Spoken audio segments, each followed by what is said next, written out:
Je vais vous dire 2 mots sur notre espace de coworking parce que comme disait Natacha, le but de base, c'était d'amener les gens ici, les faire visiter, sentir l'ambiance et tout. C'est pas possible donc voilà, enfin, on va quand même vous dire 2 mots à ce sujet. Donc l'association la Maison Blanche a été créée au fait en 2016 par l'association du même nom, l'association de la Maison Blanche et le but de cette association, c'était donc d'une part de gérer l'espace de coworking en proposant un lieu adapté, calme et inspirant pour travailler aussi dans une atmosphère conviviale. Et d'autre part, le but, c'était de mettre en lien des personnes de plusieurs horizons différents et d'aider ces personnes qui ont des projets à se lancer. Et pour ça, on organise des événements publics comme celui-ci et aussi des événements à l'interne pour les gens qui travaillent ici, pour les coworkers, comme des repas ensemble, des sorties ski, des déjeuners, enfin voilà. C'est c'est ouvert à toute proposition des coworkers. Donc on met à disposition des places fixes, des places nomades. Il y a aussi une salle de réunion et si vous êtes intéressé à venir, visiter notre maison, n'hésitez pas à nous écrire un email à hello@la-maison-blanche. Je crois que je vous avais reçu par email les infos pour l'inscription à cette visioconférence. Et puis alors soit moi, soit Natacha, soit notre collègue, enfin, on se fera un plaisir de vous faire une visite de la maison et partager un café. Et puis je vais donc me laisser maintenant Natacha vous présenter un petit peu, vous présenter brièvement, l'intervenant et puis le thème. Alors, bonsoir à toutes et à tous. Merci beaucoup de nous rejoindre ce soir. Comme je disais, c'est notre dernier événement de la saison, en tout cas événement en visio, puisqu'il y a d'autres choses prévues, notamment samedi, mais on en parlera peut-être un peu plus tard. Donc, Antoine André est déjà venu nous parler de la prise de décision par consentement et puis de la façon de définir un cadre de sécurité quand on fait les réunions pour que tout le monde puisse se sentir à l'aise et puis justement peut-être créer des règles qui conviennent à tout le monde pour un peu limiter les temps de parole, etc. Donc cette troisième intervention,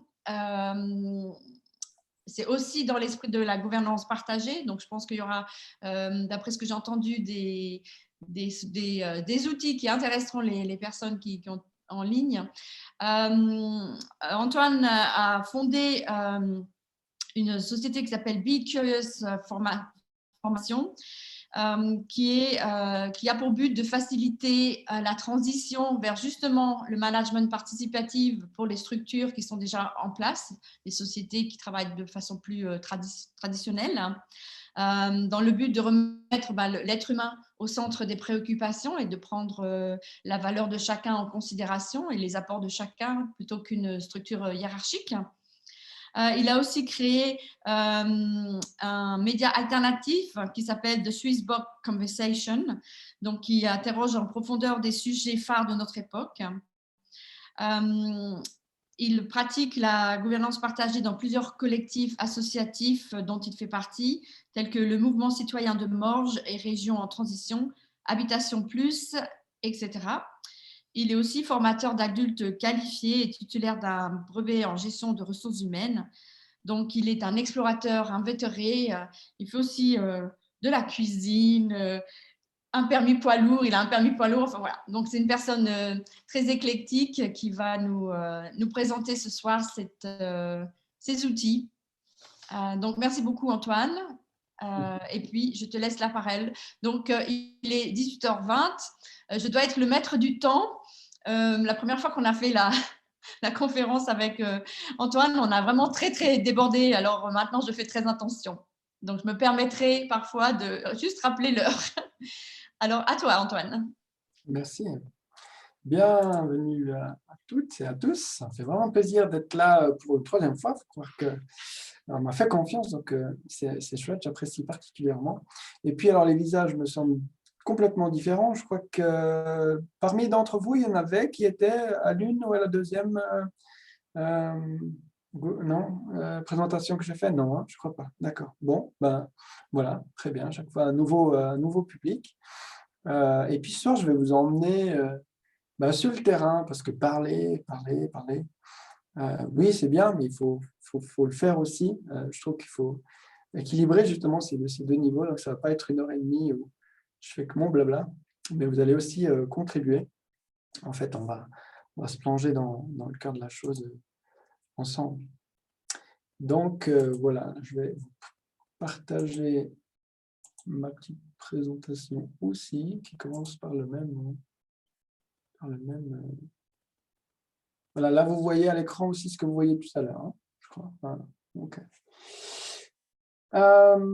Donc, la gouvernance partagée, effectivement, c'est un petit peu un terme générique. Ça veut dire beaucoup de choses et puis en même temps, c'est pas trop quoi. C'est une question ouverte. Je crois qu'il faut s'approprier ce terme-là. C'est ça qui me semble d'ailleurs intéressant parce que vous avez effectivement, c'est basé sur des modèles scientifiques comme la sociocratie ou l'holacratie. Vous avez entendu parler de ça.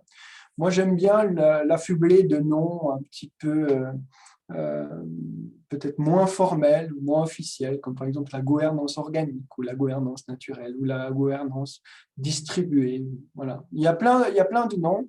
Peu importe, en fin de compte, ça reste un concept et puis ce qui est important, c'est d'explorer le concept.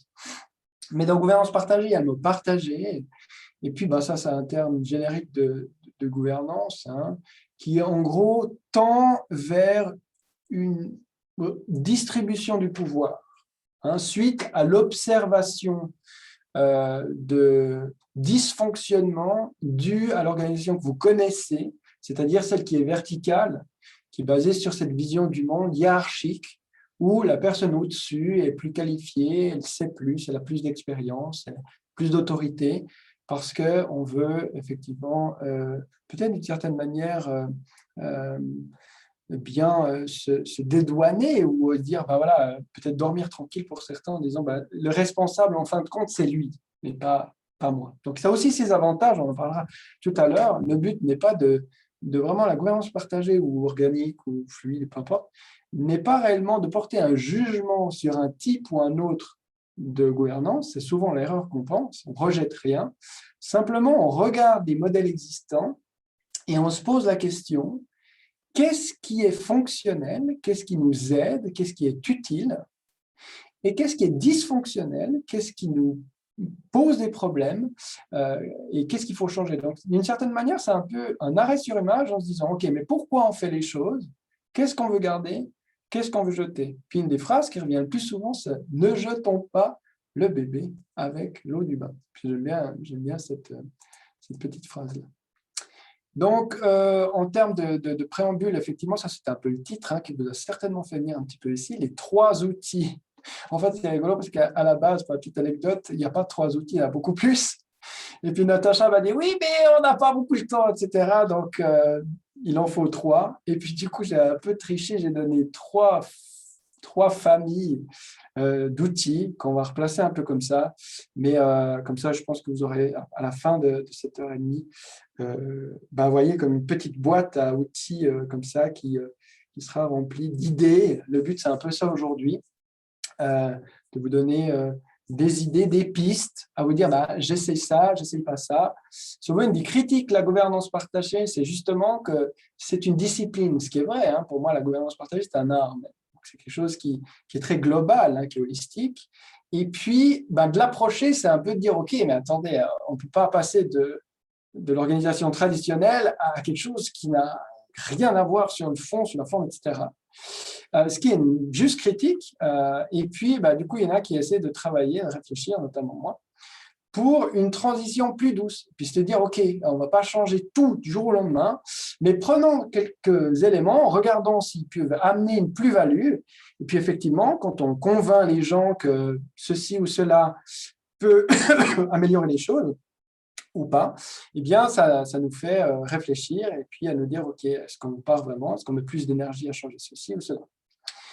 Alors voilà, j'ai mis des codes couleurs ici. Pourquoi? Parce qu'on va retrouver ces outils sous plusieurs formes, sous plusieurs aspects.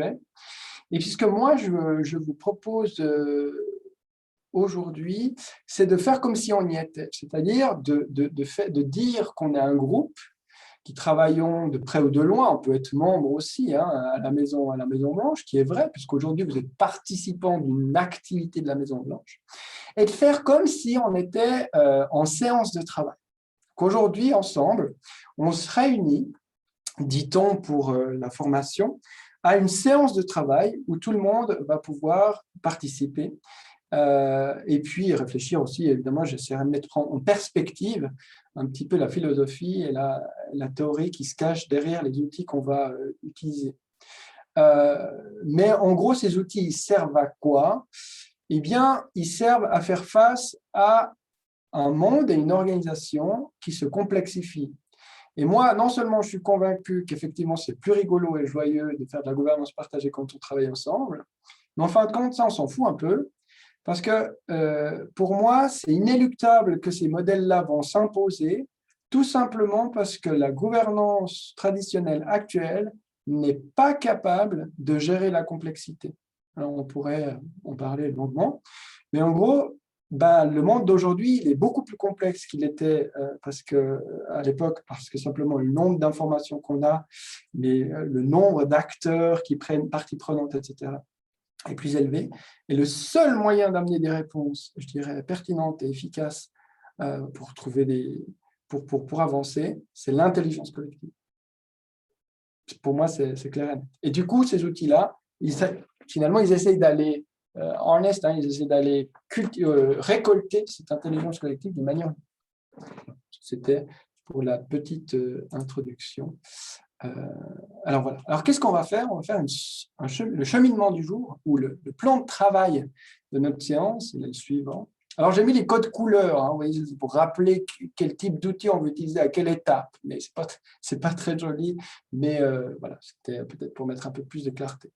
Donc, on va d'abord faire un tour de météo personnel. Ensuite, on va amener les infos pratiques sur la séance, le retour des rôles, la gestion des tensions, le point des participants, le tour de clôture, la pré-séance. Alors, comme ça peut paraître un vocabulaire.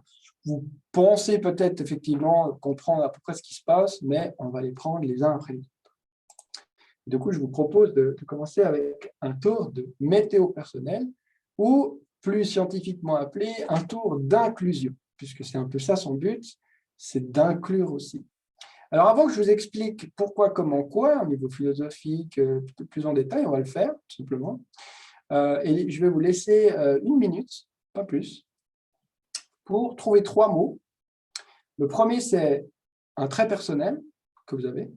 Alors, soit votre trait personnel le plus fort, soit un trait personnel que vous avez. Synthétisé par un mot. Hein. Donc là, vous allez, à la fin de cet exercice, vous donnez 3 mots. Le deuxième mot, c'est votre humeur du moment. Maintenant, vous sentez comment? L'émotion qui vous habite. Et le troisième, c'est votre vision du monde. S'il fallait résumer le monde et la vie en un mot, lequel serait-il? Je vous laisse 1 minute pour y réfléchir.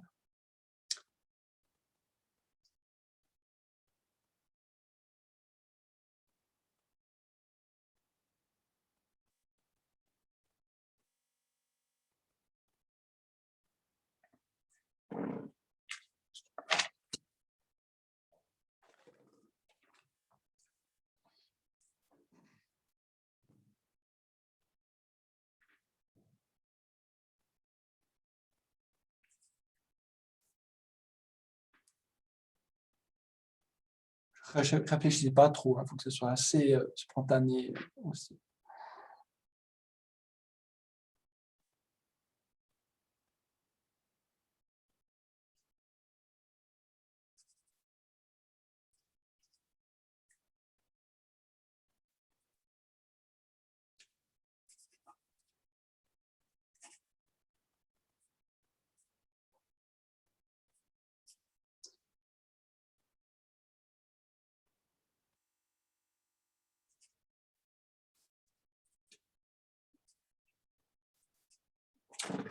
OK.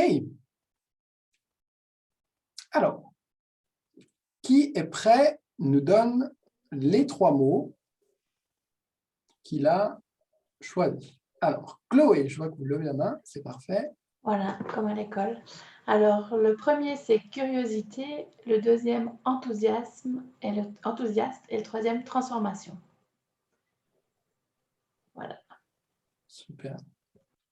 Je laisserai toujours quelques secondes après les 3 mots pour qu'on ait le temps de les accueillir. Merci Chloé. Qui continue? Je ne veux pas forcément toutes les mains, parce que pour tout le monde, mais que je mets dans l'écran. Ouais, alors, Natacha. Alors, curiosité aussi, épanoui et joie.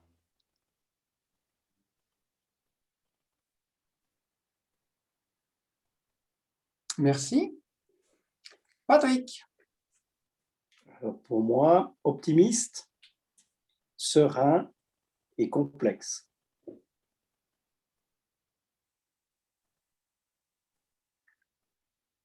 Merci. Aline. Passionné, fatigué et aventure.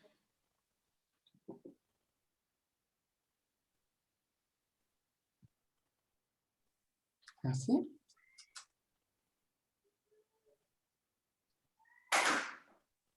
Yann, Yvan. Yvan.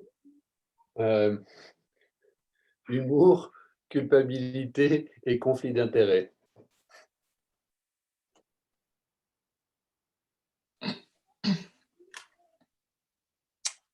Christelle. J'ai dispersé, enthousiaste et optimiste.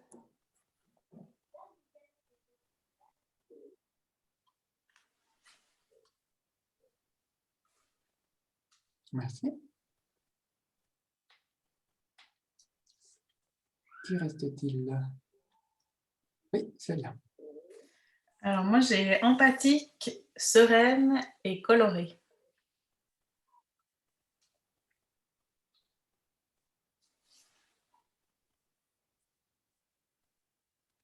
Merci. Maude. Alors, j'ai optimiste, ensoleillé et compliqué.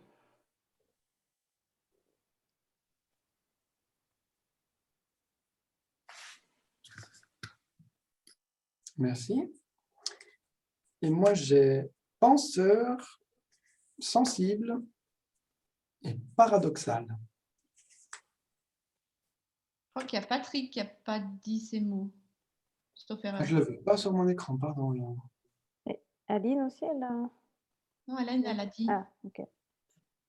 Alors, Oui, la main. Il me semble qu'il a dit. j'ai participé, mais je peux reprendre l'optimisme, le côté serein et complexe. Voilà. Merci Patrick. Voilà. Alors ça paraît bête comme ça, mais nous venons de faire un tour d'inclusion. Pourquoi d'abord? Eh bien, pour une raison assez simple finalement, mais on reconnaît qu'on a une vie avant, avec beaucoup de bruit, avec beaucoup de pensées, avec peut-être des problèmes, avec peut-être au contraire plein de choses. Et puis, on va symboliquement marquer l'entrée dans quelque chose de nouveau. OK, un tour d'inclusion, ça sert d'une certaine manière à assurer une transition douce aussi. Parce que si j'arrive, il faut que je m'assieds, paf, c'est l'heure, ça commence. Et puis, il y a le patron qui commence à dire le point 1 de l'ordre du jour. Est-ce que je vais être présent au début? Est-ce que je vais déjà être là? Peut-être pas. Alors, il y a certaines personnes qui sont très capables de faire des transitions rapides et brutales. Mais là, on se dit, on convient qu'effectivement, il y a une transition, qu'il faut prendre soin de cette transition. D'ailleurs, la première transition, qui est plus douce aussi, c'est ce qu'on appelle les vestiaires. C'est ce qui s'est passé entre 6h et 6h15. Ou si on était en vrai, les vestiaires, sous-entendu, on prend l'image de l'équipe de sport qui arriverait de l'extérieur et puis qui se changerait, qui mettrait ses habits avant d'aller au match, volleyball, football, peu importe. Et puis, eh bien, le tour d'inclusion, c'est un peu ce moment où l'entraîneur, avant d'aller sur le terrain, il fait un peu un briefing, sauf que là, c'est la version verticale, l'entraîneur parle, les autres parlent. Donc là, on se dit, le tour d'inclusion, il doit concerner tout le monde. Ça, c'est un peu le premier sens du pourquoi ça, c'est sur une transition douce. et inclusive aussi. C'est-à-dire que on reconnaît tout le monde qui est là. Tout le monde a un petit moment pour dire « Hey, je suis là ». Se reconnaître ici et maintenant. Ça, c'est aussi important de pouvoir avoir cette opportunité de dire « J'arrive ici et je suis comme ça ». Pourquoi? Parce qu'on change tout le temps. Demain, je ne serai pas la même chose qu'aujourd'hui. Et puis, des fois, on a cette tendance à considérer qu'une personne, elle est toujours la même chose. C'est la première chose. Donc, on fait des projections sur une personne, elle est ceci, elle est cela. On ne se laisse pas être vraiment qui on est, si je peux dire ça comme ça. Et du coup, eh bien, on va demander avec écoute, c'est pour ça que je laissais un petit moment aussi entre le moment où vous parliez et le moment où je reprenais la parole, de vraiment entendre la personne, comment elle se trouve là. Donc, de lui donner la chance de changer d'une certaine manière. Ça, c'est une première chose, mais aussi une seconde, c'est prendre la température, entre guillemets, du niveau d'énergie de la personne.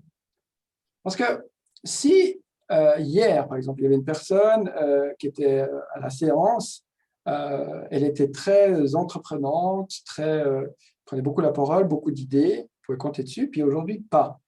Si elle n'a pas l'occasion de nous dire pourquoi ou éventuellement comment elle se sent, bah peut-être qu'on va s'attendre, on va vouloir qu'elle soit comme hier. Alors que si simplement elle dit aujourd'hui, bah, je suis fatiguée et stressée, on va savoir comme ça qu'elle ne nous en veut pas personnellement. C'est juste qu'il s'avère qu'elle l'a dit, elle est fatiguée et stressée. Mais elle l'a verbalisé. Énormément de conflits et de perte de temps, c'est sur le fait qu'on s'attend à quelque chose de l'autre, alors qu'en fait, pourquoi il ne l'a jamais dit? Donc là, on se donne le temps de se dire les choses. Alors, c'est surtout le point 2. Là, je vous ai fait une petite version courte, parce que je ne savais pas trop combien on allait être. Hein. Mais c'est surtout le point 2 qui est intéressant ici. C'est prendre cette habitude de dire comment on se sent. Parce que ça, dans une entreprise ou un collectif, en général, ça se fait de manière soit complètement superficielle, voire de manière on voit ça presque de manière négative. C'est-à-dire qu'il faut, dans une entreprise, théoriquement, comment on se sent, c'est d'une certaine manière se dévoiler, se montrer vulnérable. Et du coup, ça, en entreprise, c'est le contraire qu'il faut faire. Il faut mettre son masque et dire « je suis fort » et prétendre qu'on est quelque chose parce que les dynamiques de groupe, parce que la promotion, parce que la peur du chef, parce que le salaire à la fin du mois, etc. Donc là, on se donne un moment, mais ça ne vient pas comme ça du jour au lendemain, hein, le droit, pendant un tout petit moment, d'être soi et vrai. Et ça, c'est déjà des moments dans certains collectifs qui n'existent pas du tout. Donc, vous voyez, c'est déjà une approche. Ouais. Alors, vous avez peut-être entendu parler des icebreakers aussi, hein, des brise-glaces qu'on donne souvent, qui fait pour créer un début d'atmosphère collectif. Voilà, aussi. Donc, le tour d'inclusion, il est aussi fait pour ça. Pas seulement pour créer une transition douce et se montrer ici et maintenant tel qu'on est, mais il est aussi pour commencer une dynamique d'équipe. Et alors là, c'est pour ça que ça peut être cool, ça peut être ludique. On peut faire des millions de choses. Hein. Si vous tapez icebreaker ou brise-glace sur Internet, vous en trouvez tout plein. Et ça, c'est super intéressant. Et je trouve que ça fait son rôle. On peut le faire à deux, on peut le faire en groupe, on peut le faire tout seul, puis après on présente. Enfin, il y a vraiment plein de formules. Donc, le but, c'est aussi, pourquoi pas, d'innover, pas tout le temps de la faire la même chose. Mais ce point 2, il faut qu'à un moment ou à un autre, dans ce icebreaker, on puisse quand même parler de météo intérieure, dire comment on est ici et maintenant. Et puis, il y en a qui n'ont pas beaucoup l'habitude, mais parler de ses émotions, de comment on se sent, c'est aussi individuellement un apprentissage, et puis, à mon avis, qui est nécessaire, parce que c'est quelque chose qu'on n'a pas appris tout au long de la vie même. Donc, gentiment et tranquillement, dans un milieu sécurisé, qui n'implique pas trop de conséquences, on va pouvoir dire je me sens comme ça. Donc ça, c'est un peu le pourquoi. Le comment, c'est par ce moyen-là. Plus simple, si vous voulez, ça dépend du temps que vous avez, en fait. Donc après, celui qui organise la séance, il peut réfléchir. Est-ce qu'on a très peu de temps? C'est un mot, des fois. Hein, une fois, j'avais fait ça la dernière fois, une conférence ici. Chacun, à côté de son prénom, il mettait c'était quoi son humeur. Il mettait s'il était plutôt joyeux, ensoleillé, une caractéristique du moment, le mot qu'il habitait là et maintenant. Alors, on voyait comme ça Patrick, enjoué, Chloé, fatigué, etc., etc. Alors ça va très vite parce que j'ai dit comme ça, et puis une minute après, on était déjà dans le truc. Donc voilà, après ça dépend du temps qu'on a. Et puis quoi, vous l'avez compris. Donc ça, c'est un peu le point 1. Je ne sais pas si ça vous donne des pistes. Peut-être à chaque étape, on peut un peu réagir. Je n'ai pas envie de faire que parler. Mais qu'est-ce que vous inspire ce moment? Est-ce que vous le faites déjà? Est-ce que quelqu'un veut réagir ou ça lui donne des idées par rapport à ça?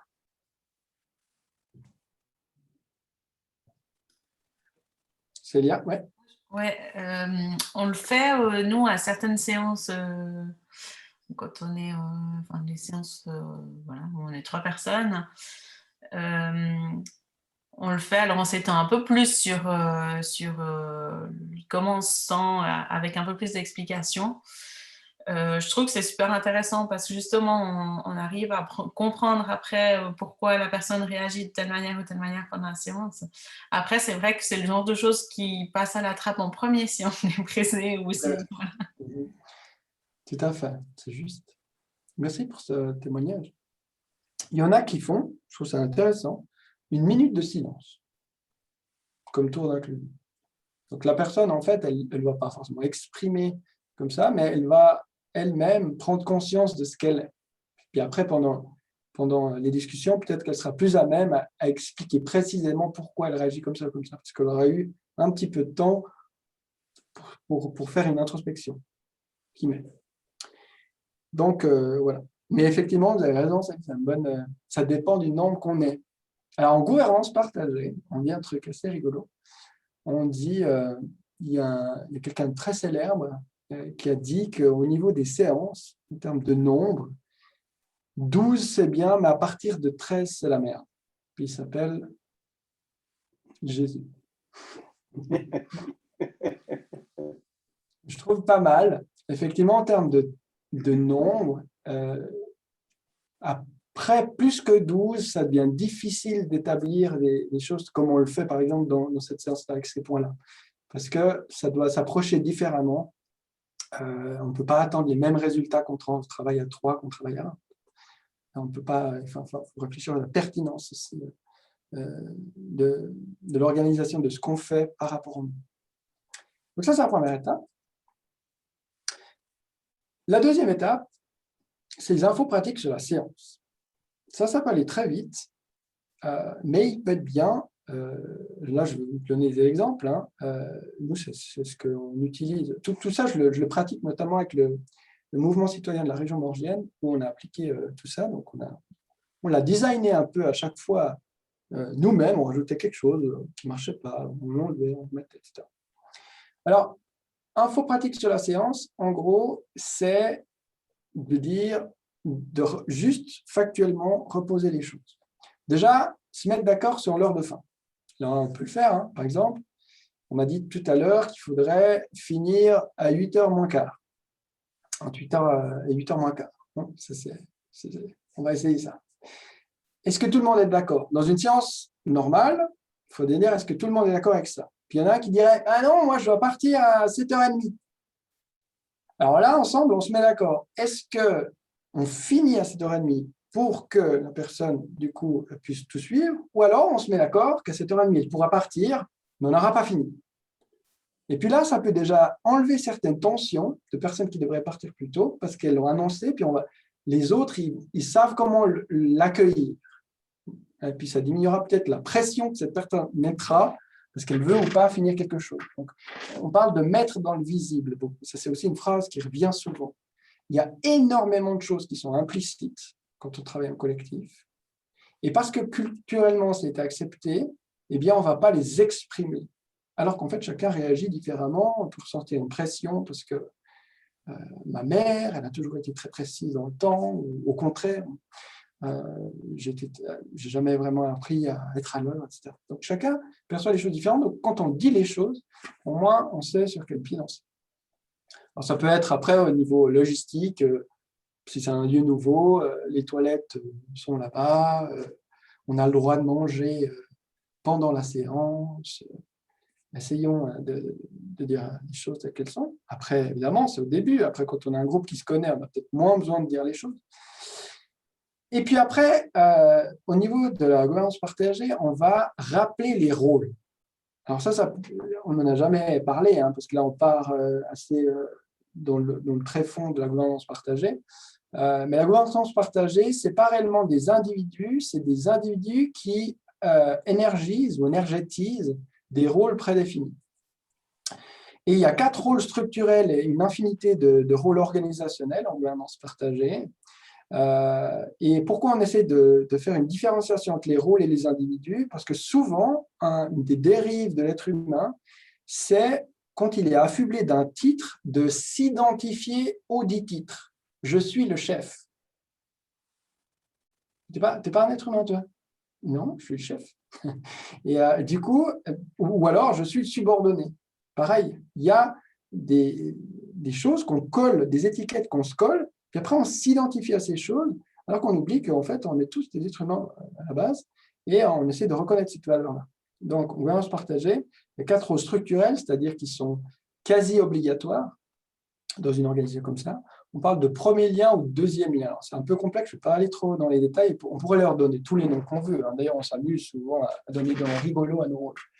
Le premier lien, ce serait effectivement la personne de référence, celle qui était là au début, celle qui, a priori, quand on ne sait pas quelque chose, par défaut, il y a plus de chances que ce soit elle qui connaisse. Donc, il ne s'agit pas de dire que c'est le chef, mais c'est peut-être la personne avec le plus de ressources, qui est le plus ancien, ou peu importe. Le deuxième lien, ça c'est un truc hiérarchique. Dans une gouvernance partagée, il y a plusieurs hiérarchies de cercles. Et puis on essaie de... La communication, elle va toujours dans 2 sens. Donc le deuxième lien, en fait, ce serait le représentant de l'idée du cercle vers le cercle supérieur. Mais je ne vais pas arrêter de penser à ça, ce n'est pas le but aujourd'hui, ça n'a aucune importance. C'était juste pour vous dire qu'au début d'une séance, on dit qui est le premier lien, qui est le deuxième lien de ce groupe, juste pour réidentifier qui sont les liens. Le maître de cérémonie, c'est celui qui va être en charge de la facilitation.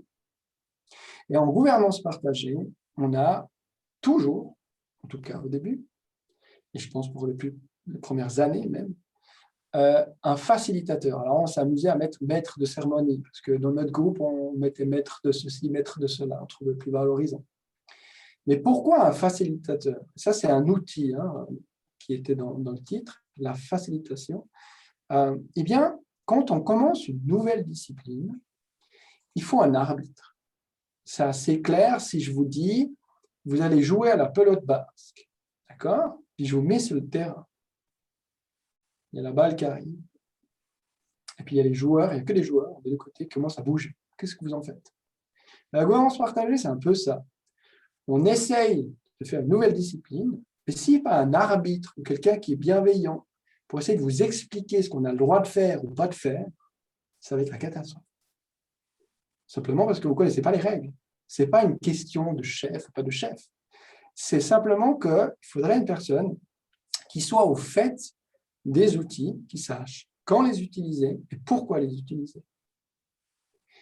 Et cette personne-là, elle a évidemment besoin de beaucoup de qualités, mais on peut commencer avec un facilitateur qui n'a pas forcément beaucoup d'expérience, en sachant qu'on ne lui met pas une responsabilité de la réussite de la séance, mais simplement une responsabilité d'essayer de cadrer ce qu'on a décidé au préalable, des règles qui font qu'on peut travailler ensemble, notamment celles qu'on avait discutées, Natacha, lors des 2 premières séances. Donc, c'est aussi quelqu'un qui doit avoir une certaine capacité de recul avec une vision de la dynamique de groupe, par exemple, une capacité de synthèse et d'affirmation aussi. Une certaine autorité peut-être nécessaire, notamment quand quelqu'un pourrait prendre plus de place qu'il devrait.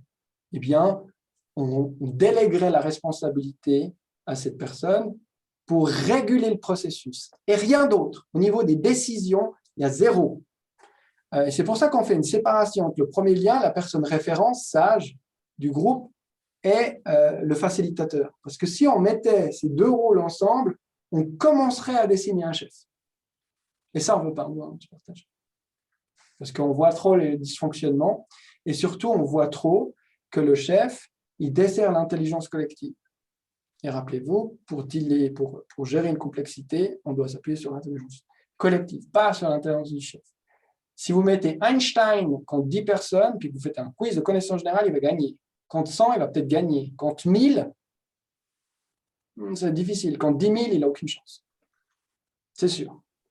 Ce qui prouve très clairement que ce sera toujours le nombre qui bat, même les personnes les plus brillantes. Toujours. Donc ça, c'est, je dirais, le deuxième rôle structurel. Puis le troisième, c'est le maître scribe. Alors, qu'est-ce qu'on entend par là? Plus communément appelé le rôle de la secrétaire, ou du secrétaire masculin, parce que justement, on a trop tendance à affecter ça aux femmes. Donc, l'idée là, c'est la personne qui organise la venue, c'est-à-dire qui dit, ben voilà, vous pouvez venir dans cette salle, qui prépare peut-être la salle, qui envoie l'horaire de la rencontre, et puis la personne qui va prendre le PV. C'est quand même des rôles importants. Quand on se rencontre, il faut qu'il reste quelque chose. C'est le secrétaire ou le maître scribe, dans notre cas, qui va jouer ce rôle. Alors, dans certaines organisations, on décide au début de chaque séance, c'est qui veut prendre le PV? Vous le faites, celui-là, souvent. C'est qui veut prendre le PV aujourd'hui? Ouais, bon, je vais bien le faire. J'ai un ordinateur avec moi. Et puis, des fois, il y a des gens qui aiment ça. Donc, il y a plusieurs solutions. Soit il y a quelqu'un qui fait ça tout le temps, soit on peut le changer. Et justement, ça, par rapport aux rôles tournants qui sont dessinés au début de séance, nous, on en a plein, mettre du temps. Natacha, aujourd'hui, clairement, mettre du temps. Vous avez compris ce que c'est? C'est la personne qui dit « Ouh là là, ça avance, mais nous, on n'avance pas ». C'est important de le signifier. Alors, on peut se mettre au début d'accord, tous les quoi, elle va nous annoncer que ça avance. Le rôle surprise est sympathique. Je ne vais pas trop aller dans les détails non plus de ça. Mais en gros, vous savez, dans les théories de dynamique de groupe, vous trouvez toujours plusieurs typologies de personnes. Vous avez les leaders, ceux qui avancent les idées, un peu les pionniers précurseurs, c'est Okyo, c'est comme ça que mon caractère. Vous avez les suiveurs, vous avez les opposants, ceux qui disent « Ah, je ne suis pas d'accord, ça ne va pas, il y a un peu de négatif comme ça, on perçoit des fois. » Et puis vous avez les indépendants, ceux qui prennent du recul, qui disent « Oui, mais tu as pensé à le truc, puis ils essaient de voir les choses différentes. » Et donc, les études montrent que clairement, dans un groupe, peu importe qui il y a, on trouve toujours ce type de caractère. Et l'idée là, ce serait de se dire, en fait, mettons ça dans le visible, forçons le trait de ces caractères-là. Parce qu'en fait, cet équilibre, il est important. S'il n'y avait que des leaders, que des opposants ou que des suiveurs, ce serait dysfonctionnel.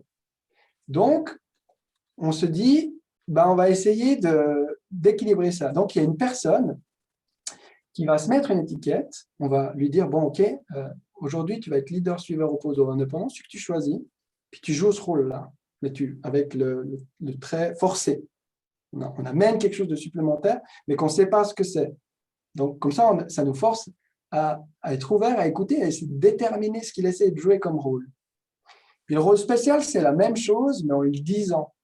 C'est-à-dire en disant, toi, tu es ça. Parce que la dernière fois, il nous manquait clairement quelqu'un qui s'opposait, parce qu'on était tout le temps tous d'accord sur tout. Et puis, des fois, il faut se remettre en question. Donc aujourd'hui, on veut quelqu'un. Donc, joue l'avocat du diable. Et là, le rôle spécial, c'est, tac, on lui donne une carte, si vous voulez bien. Et puis, le gardien de l'ego, ça, c'est un truc qu'une entreprise, elle utilise, qui était très inspirant. C'est que souvent, quand on parle, on aime s'entendre parler. Pourquoi? Parce qu'on croit qu'on est intéressant, et puis les autres nous écoutent. Et on tombe tous un petit peu dans ce piège-là. Donc, le gardien de l'ego, c'est quelqu'un qui a une cloche, puis on lui fait confiance. Quand la personne qui a la cloche, il a l'impression que cette personne, elle commence à parler pour rien dire, ou à... Voilà. Eh bien, on lui donne cette responsabilité de sonner la cloche. Tout simplement. Un petit son de cloche. Je peux vous dire que ça a un effet magique. Sur les plus grands managers, un truc de faux. Alors que c'est juste une petite cloche. Alors évidemment, on ne peut pas mettre une cloche comme ça sans avoir dit qui fait quoi avant. Ça, c'est quelque chose qui se décide collectivement en se disant, voilà, est-ce qu'on est d'accord qu'une personne sur laquelle on ne portera pas de jugement si elle sonne sa cloche, elle a le droit de le faire quand elle seule pense que la personne est en train de parler avec son ego et pas avec le bon sens et l'intelligence. Et ça, c'est un outil assez remarquable aussi.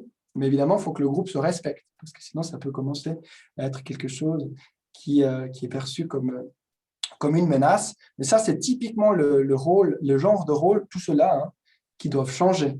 Ce n'est pas une personne qui peut garder ce rôle-là tout le temps. Puis là, je n'ai pas marqué, mais il pourrait y avoir le rôle de la chaise vide aussi, qui représente la raison d'être du collectif ou l'objectif final de l'objectif. Des fois, on passe, puis on regarde ces chaises vides en considérant quelle est la charte, ou quelle est la raison d'être, ou quelle est ceci. Pour qu'on ait une espèce d'overview pour se rappeler en fait de la finalité de ce qu'on essaie de faire. Donc ça, c'est aussi un outil assez simple à mettre comme ça en place, si on l'explique.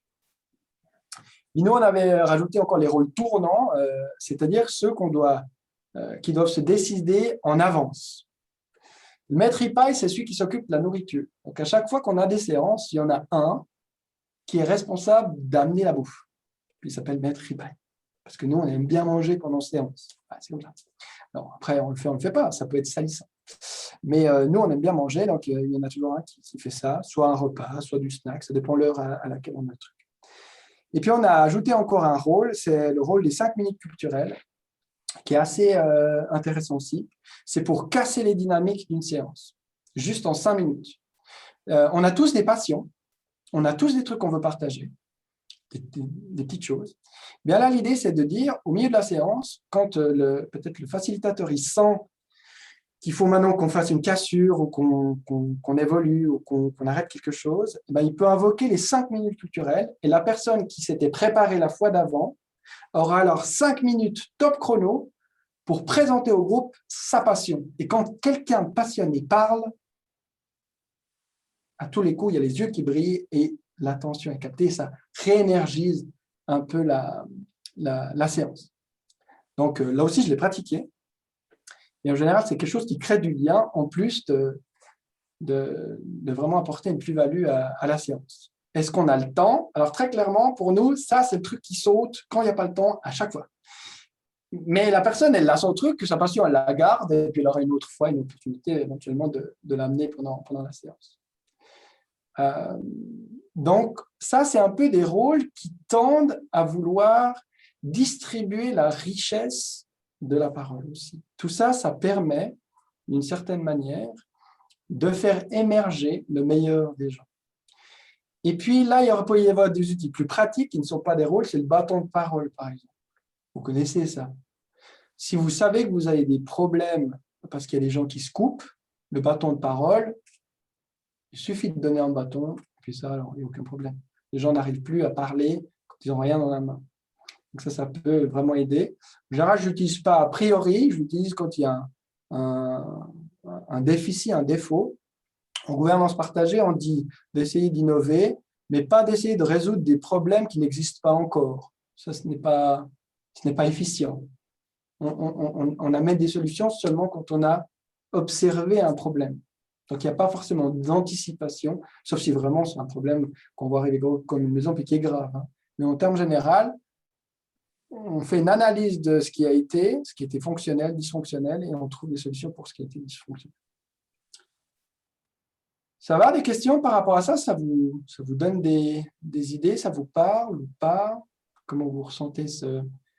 Alors ça, c'est clairement un point dans notre séance. Info pratique, et puis comme ça, on est au clair. Alors là, on en a pris un petit moment, mais ça prend 3 minutes à faire. Ça joue? Est-ce que vous travaillez avec... Allez-y, Patrick. Est-ce que vous travaillez avec un ordre du jour ou Alors, ça va venir. C'est les points d'après. Okay. Ça passe... Pas tout de suite après, mais on va en parler et c'est central. C'est un point très important. Voilà. Donc, au début, je ne vous cacherai pas, quand on met ça, quand au début, on commence à jouer à la pelote basse ou qu'on commence à faire du violon et puis qu'il n'y a pas de professeur, ça sonne un peu faux. Puis même quand il y a un professeur, ça sonne un peu moins faux, on ne fait pas n'importe quoi, mais c'est un temps de pratique qu'il faut. Donc, quand vous mettez ce genre d'outil, essayez-le 3-4 fois avant de déterminer si effectivement ça vaut la peine ou non. C'est un peu le conseil que je peux vous donner. Point 3, retour des rôles. Et alors d'abord, j'explique un petit peu la théorie cette fois, on va faire le contraire, et puis après, on essaiera de mettre en pratique, puisque vous êtes en travail ensemble. Le retour des rôles, c'est l'idée qu'on détermine un moment où les gens ils vont donner leur information, mais il n'y aura aucun débat, aucune réaction par rapport à ce qui est dit à ce moment-là. Parce que si on observe les réunions habituelles, eh bien, les gens ils veulent dire beaucoup de choses. Et puis, dès qu'ils ont l'opportunité de le dire, ils balancent un peu tout, mais ça va un peu dans tous les sauces. Il y a des trucs qui demandent de prendre des décisions suite à l'information. Il y a des trucs qui voulaient juste être dits. Puis, il y a des trucs qui sont différents. Et là, nous, on essaie vraiment de séparer l'information en deux choses. Une chose qui doit être partagée, simplement partagée, parce qu'on a besoin que les autres le sachent, se mettre à niveau tous ensemble collectivement. Et les choses qui doivent être réfléchies et travaillées. Et ça viendra à l'étape d'après. On fait une réelle séparation de ces deux choses. Et là, on voit qu'on gagne énormément de temps. Donc, à cette troisième étape des retours des rôles, chaque personne qui est présente, qui a un rôle, va dire deux choses. Ce qui a été fait par le rôle depuis la dernière fois, ce qu'elle a fait depuis la dernière fois qu'on l'a vu, ce qu'on ne sait pas en fait. Parce qu'en séance, le travail, normalement, il ne se fait pas en séance. Ça, il faut changer ça. Le travail, il se fait entre les deux séances. Aux séances, c'est uniquement ce qui n'a pas réussi à être fait qui doit être traité. Tout le reste, c'est fait, c'est fait. Donc là, on pose des choses qui ont été faites pour rappeler aux autres que c'était fait. Et puis, on annonce les prochains pas. Ça, c'est super intéressant, non pas parce que c'est forcément intéressant et relevant, mais parce que ça nous engage vis-à-vis du collectif. Tout simplement. Parce que quand je dis que je vais faire quelque chose, c'est vachement plus difficile de ne pas le faire que si je ne l'avais pas dit. Vous voyez ce que je veux dire? Il y a une certaine... je m'engage à faire quelque chose, donc il y a de fortes chances que je le fasse, ou un peu plus, même s'il n'y a aucune contrainte. C'est plutôt incitatif. Voilà. Donc si une personne, elle veut se motiver pour faire quelque chose, de s'engager auprès des autres, c'est une vachement bonne manière de le faire. Donc le retour des rôles, c'est simplement ça. Qu'est-ce que j'ai fait depuis la dernière fois? Et qu'est-ce que je vais faire prochainement? Qu'est-ce que je prévois de faire prochainement? Alors là, on dit, OK, tel rôle. Est-ce que tu as une information? Donc, on a deux possibilités. Soit on connaît l'équilibre de tous, puis on sait que tout le monde a pris sa place, et puis on peut faire confiance aux gens pour dire les choses. À ce moment, on fait popcorn, c'est-à-dire qui a quelque chose à dire, on le prend.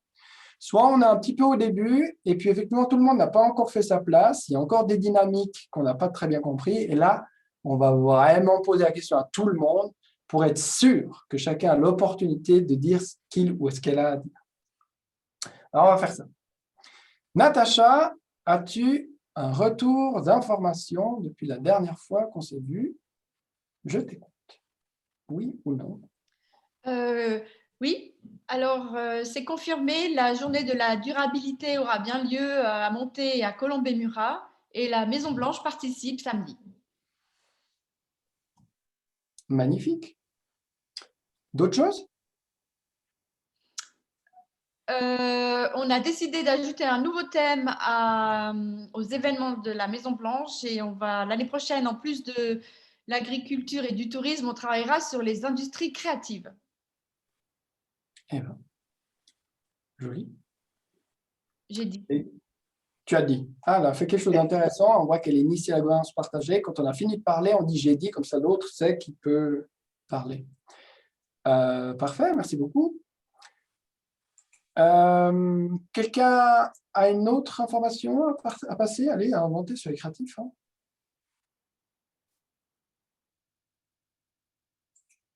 Non?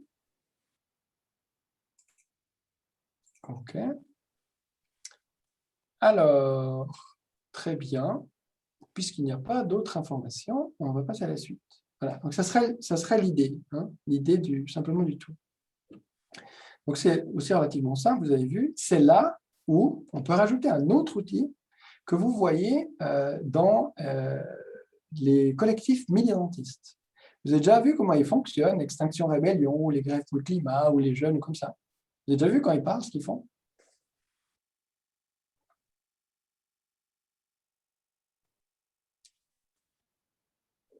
Eh bien, en fait, comme, si vous voulez, on va segmenter et puis on va diminuer au maximum, sur ce point-là en tout cas, mais après aussi, les débats et les contradictions, on va redonner la parole aux gens à travers les gestes pour créer une dynamique.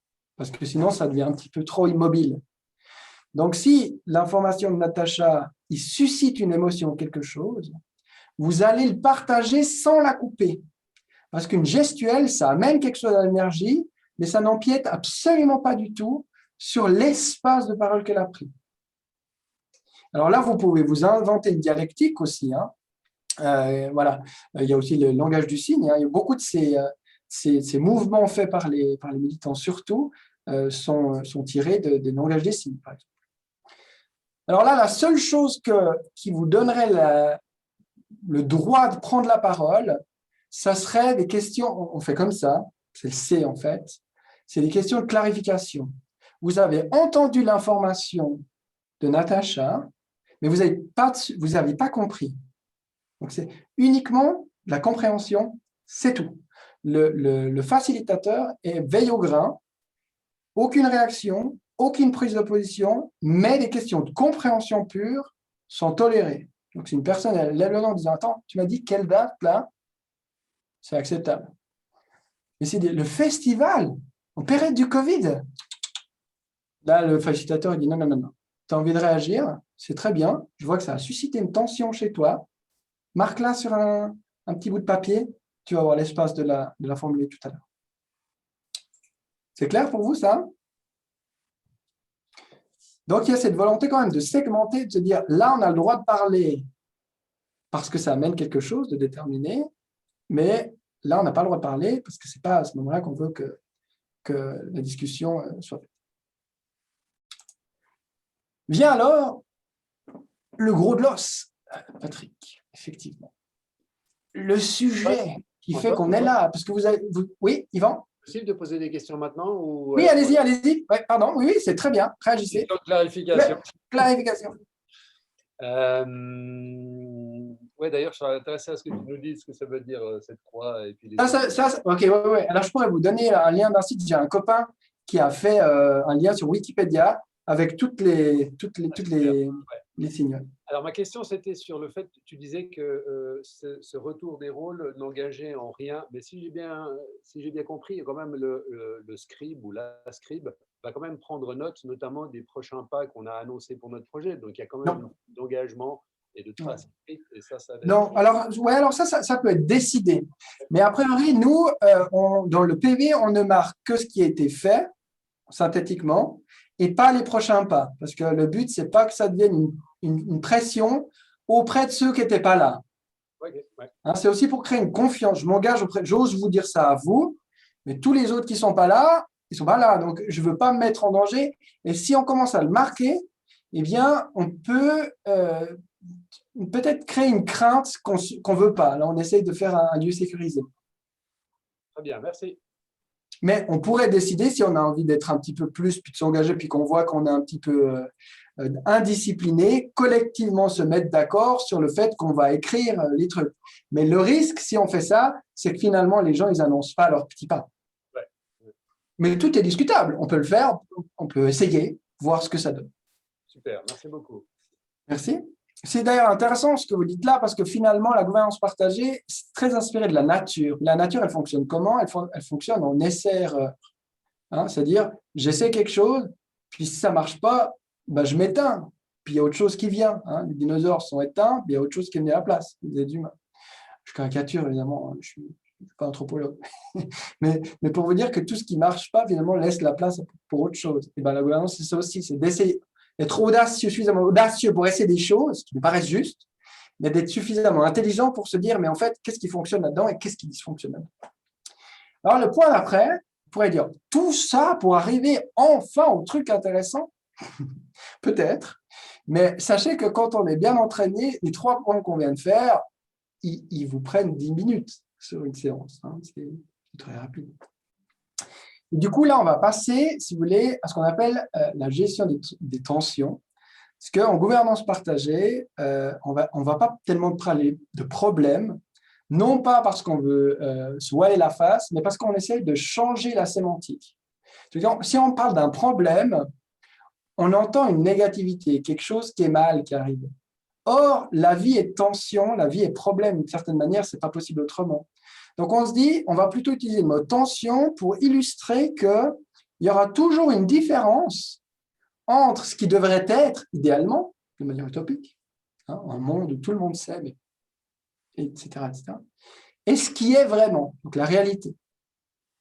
C'est impossible autrement. La vie matérielle, la vie incarnée est imparfaite.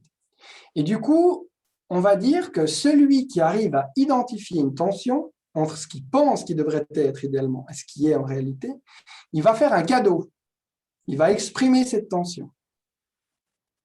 Pour que cette tension reste une tension et pas un conflit, pas un truc explosif, ou hein, si on tire la tension, effectivement, ça peut aller jusqu'à la cassure. Donc, si on reconnaît la tension suffisamment tôt, on n'ira pas jusque-là. C'est pour ça qu'on parle de gestion des tensions. Et pour ramener ça, on va faire la météo à la volée.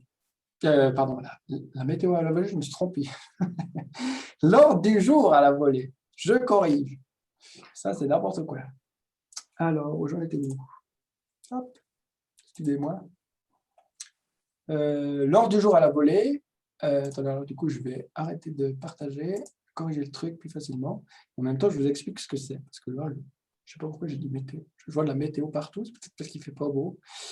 L'ordre du jour à la volée, c'est quoi? C'est de se dire, si on réfléchit à l'ordre du jour traditionnel, il y a quelqu'un qui, à un moment X, détermine non seulement les points de discussion, parfois il peut éventuellement consulter à l'extérieur, hein, mais en plus la hiérarchie des points qui vont être traités. Et ça, c'est un pouvoir qu'en gouvernance partagée, on dit est dysfonctionnel, puisque, en fait, si vous voulez, l'énergie dans une séance traditionnelle, il y a un capital, et puis plus ça avance, plus le capital il est capote. Alors, on traite avec bonne volonté les premiers points, puis plus on avance, plus on est découragé, en colère, frustré, tout ce que vous voulez. Donc, les derniers points ne sont pas traités avec la même bienséance, si je peux dire, que les premiers. Et pourquoi une personne aurait-elle le droit de déterminer alors ce qui est traité avant et ce qui est traité après? C'est un petit peu ça. Donc là, c'est bon, j'ai corrigé. Je repartage avec vous. N'hésitez pas si vous avez des questions ou des réactions. C'est vrai que c'est mieux quand c'est interactif, à réagir. Tac. Et puis, comme ça peut-être. Je clique là. Quoi, si je clique là, ça repart. Là, c'est bon? OK. Donc, on va faire un ordre du jour à la volée. L'ordre du jour à la volée, c'est quoi? Eh bien, c'est de se dire, finalement, ce qui est important, comme on gère l'attention, c'est les gens qui sont présents. Est-ce que les gens qui sont présents, ils ont des tensions? Parce que peut-être il y a même des gens qui mettent des points à l'ordre du jour qui ne seront même pas là à la séance. Ou des points à l'ordre du jour qui ont été mis il y a 2 semaines, ou une semaine en avance, et une semaine plus tard, la problématique elle est résolue, elle n'existe plus. Donc, on va traiter des points à l'ordre du jour qui font absolument aucun sens. Et ça, je vous propose cet outil de l'ordre du jour à la volée. Là, on va le faire ensemble. Et du coup, je vais nous arrêter. Je vais vous partager le petit document qui va faire qu'on va le faire ensemble. Alors, où c'est que je l'ai caché? Là. Tout bête. Alors, moi, je prends un outil participatif qui s'appelle un Framapad. Et en gros, c'est une fiche interactive où tout le monde peut marquer quelque chose s'il se connecte au lien donné. Mais très honnêtement, en vrai, je le fais sur un flipchart. Flipchart, c'est le facilitateur qui fait. Alors, il va poser la question suivante. Il va dire, est-ce que pour aujourd'hui, quelqu'un a des tensions? C'est la seule question qu'il a posée. Et les personnes, elles vont avoir le droit, en 2 ou 3 mots maximum, 3 mots, de formuler leur tension. Donc, elles vont dire beurre de cacahuète. Elles peuvent mettre des codes, on peut s'amuser à faire des trucs. Le but, ce n'est pas que les gens comprennent le sujet qui va être traité, c'est que la personne qui l'a posé sache et se rappelle de quoi il s'agit. D'accord? Donc là, je vais vous demander d'essayer d'incarner quand même un petit peu pour qu'on puisse construire quelque chose. On ne les traitera pas, ces points. Mais s'il vous plaît, donnez-moi des points à l'ordre du jour de tension que vous avez notifiés, Maud ou Natacha, réels, dans votre organisation, des choses que vous voudriez parler en collectif. Puis pour les autres, comme participants par rapport à cette soirée, par rapport à l'inscription de cette soirée, par rapport aux suites de cette soirée, par rapport à tout ça. Donc, qui a une tension pour ce soir? Oui. Oui, j'ai une tension. Ma fille, allemand, devoir pour demain. Fille, allemand, demain. 3 mots max, je mets comme ça. Ça vous va, Yvan? Très bien. Et puis à côté, je marque Yvan. Ou pas, à voir, il s'en rappellerait, donc voilà. Est-ce que quelqu'un d'autre a un autre point? Oui, Natacha. Remplacement de Maud. Remplacement Maud. Natacha. OK. Un autre point? Moi, j'ai apéro. Ça, c'est mon point. Quand même, hein. Pas de raison. D'autres points? Alors moi, je vais dire gestion sous-sol. Gestion sous-sol. Ça fait- ouais, Voilà. Patrick. Publication vidéo. Publication vidéo. Merci. Glace, J'ai même- partage. Oui, allez-y. Moi, j'ai glace, partage. Glace partage. Ça, ça me titille, ça. Risquez d'être déçu. Excellent. Christelle. Donc, on fait un peu trailer, hein, comme ça. On fait monter là. Hein. C'est la première fois que des points à l'ordre du jour nous ont intéressés comme ça. D'autres choses? Alors, pour notre exercice, je pense que ça peut suffire, mais si vous avez l'envie de rajouter un petit point, faites-vous plaisir. OK, très bien. Alors, juste un petit point de rappel. Quelque chose qui peut être fonctionnel dans l'ordre du jour traditionnel, c'est le fait de mettre des points au préalable pour que les gens puissent se préparer. Eh bien, on pourrait, c'est ce qu'on fait nous, l'ordre du jour, on le met sur un Framapad et on le laisse accessible à ceux qui voudraient mettre des points en avance. Genre, hier, j'ai eu l'idée d'un point, il y a une semaine, je peux venir le mettre sur le Framapad avant. Puis, comme ça, ceux qui sont intéressés, puis je peux envoyer un message en disant j'ai mis un sujet sur le Framapad, veuillez, s'il vous plaît, voir ce qu'il est pour vous préparer pour la séance. Donc ça, c'est assez intéressant de donner le temps aux gens de se préparer sur des choses. Dans les études, on voit qu'il y a quasiment personne qui se prépare sur les points, sauf les chefs en général, parce qu'ils doivent défendre quelque chose, c'est-à-dire une prise de position. Mais la majorité des gens qui sont en séance ne se préparent pas à l'ordre du jour. Mais pour quand même laisser cette opportunité-là, on peut recourir à ça, parce que ça, effectivement, ça peut être intéressant et important de le faire. OK, ça c'était la petite parenthèse. Oui, tu as une question, Natacha? Oui.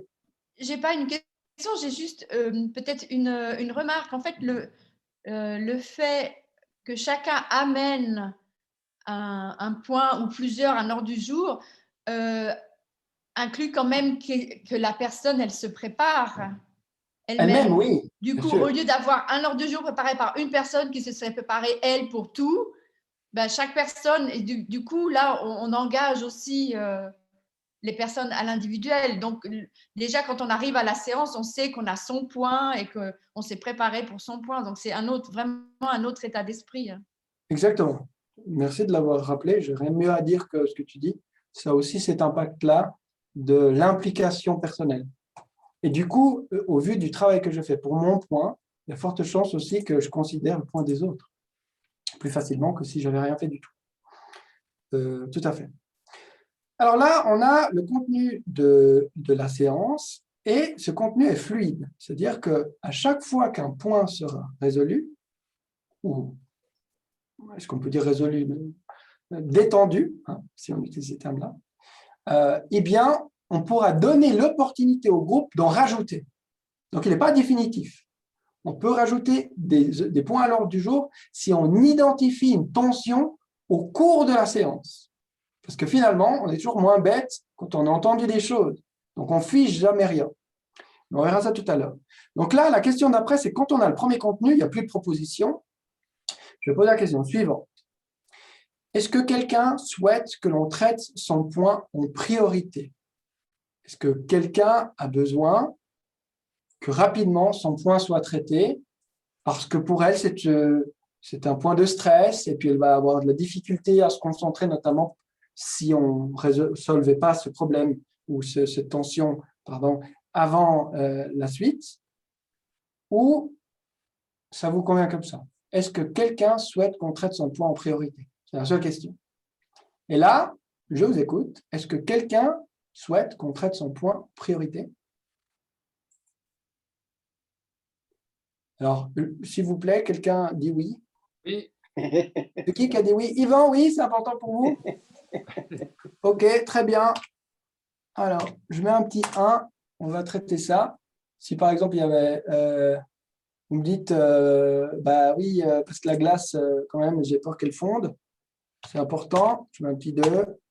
Puis là, selon le facilitateur, il va sentir selon la tension réellement qui vient individuellement, il va faire une hiérarchie jusqu'à ce que personne ne dise non, moi c'est bon. Et puis voilà, on a fait la hiérarchie, tout simplement, de la hiérarchie des points du jour, à l'ordre du jour. Puis avant de se lancer, on va simplement demander le consentement aux gens. Est-ce que cet ordre du jour tel qu'il est organisé là vous convient? Est-ce que j'ose poser une question? Oui, allez-y. Dans le sens que dans le milieu où je travaille, on a des ordres du jour calibrés à la minute. Oui. Donc, ce genre de choses, on réserve, on va dire, un quart d'heure pour dire sujet divers. Donc, c'est à l'envers de ce qui se fait ici. Mais il suffit qu'on ait 10 thèmes, on n'est plus du tout dans la plage horaire prévue pour cette séance. C'est vrai. Donc, comment sont gérées ça? Ou bien c'est des séances entièrement ouvertes? Non, c'est tout à fait géré. Et là, c'est en partie le responsable du temps qui va analyser, qui va se dire « je sens qu'on ne va pas avoir le temps pour ça ». Et du coup, on se met d'accord. Est-ce qu'on essaie de faire vite les choses, mais de moindre qualité, ou on se dit, ce qui est surtout important pour nous, c'est de régler les 3-4 premiers points, et puis si on n'a pas le temps, les autres, ils passeront à la prochaine séance. Donc, de mettre dans le visible, Patrick, et puis de se dire, on a une problématique temps, on choisit quoi? La qualité, la quantité, on choisit quoi? Mais il faut être réaliste. Et du coup, ça demande une évaluation collective pour se dire qu'est-ce qui est important pour nous. Donc, en ce sens, j'ai aussi l'impression de 2 choses. La première, c'est quand on met un temps à la résolution d'un problème, ce ne sera jamais exactement ce qu'on a prévu. La première. Et la deuxième, c'est plutôt scientifique, ça, mais sur des dizaines de milliers de cas à l'ordre du jour en gouvernance partagée, la moyenne de traitement par point, c'est 6 minutes. Donc, certainement, au début, on peut avoir l'impression que mais ça va nous prendre perpète, tout ça, surtout quand on voit les processus qui sont liés à la résolution des points derrière, qu'on ne fera pas aujourd'hui.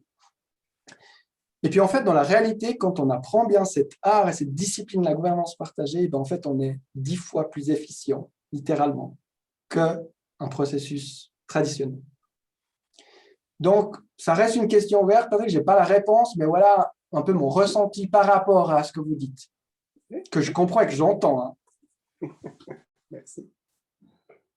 Et du coup, une fois qu'on est là, eh bien, voilà, la séance va partir et en fait, on ne va pas aller beaucoup plus loin là. Hein, mais l'idée, c'est de se dire, OK, Yvan, point 1, quelle est ta tension? Et puis, Yvan va cette fois prendre le temps de développer ce qui se cache derrière ces mots. Et à la fin, quand il aura développé, je vais faire un tour de compréhension en disant, est-ce que tout le monde a compris la tension d'Yvan? Je ne laisserai personne réagir sur ce tour. Et une fois que je suis... Pourquoi? Parce que 9 conflits sur 10 sont dus à l'incompréhension. C'est très clair. on croit qu'on parle de la même chose, mais on ne parle pas de la même chose. Donc, si on s'assure que chacun a bien compris la problématique, déjà, on gagne un temps absolument infini. Bon, donc on fait ça. Puis une fois qu'on a fait ça, on passe au tour de réaction, que les gens ils vont se concentrer pour proposer des solutions à Yvan, ou dire qu'ils ne sont pas du tout d'accord, ou peu importe.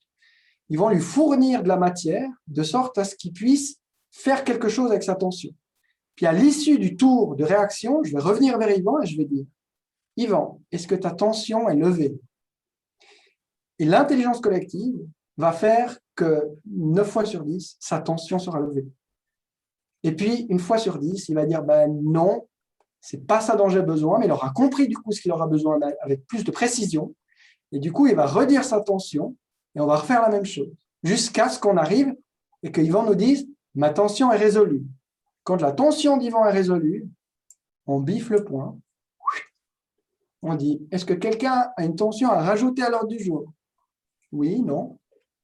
S'il n'y en a pas, ou si on a, on la rajoute. Si on n'a pas, on passe à la suivante.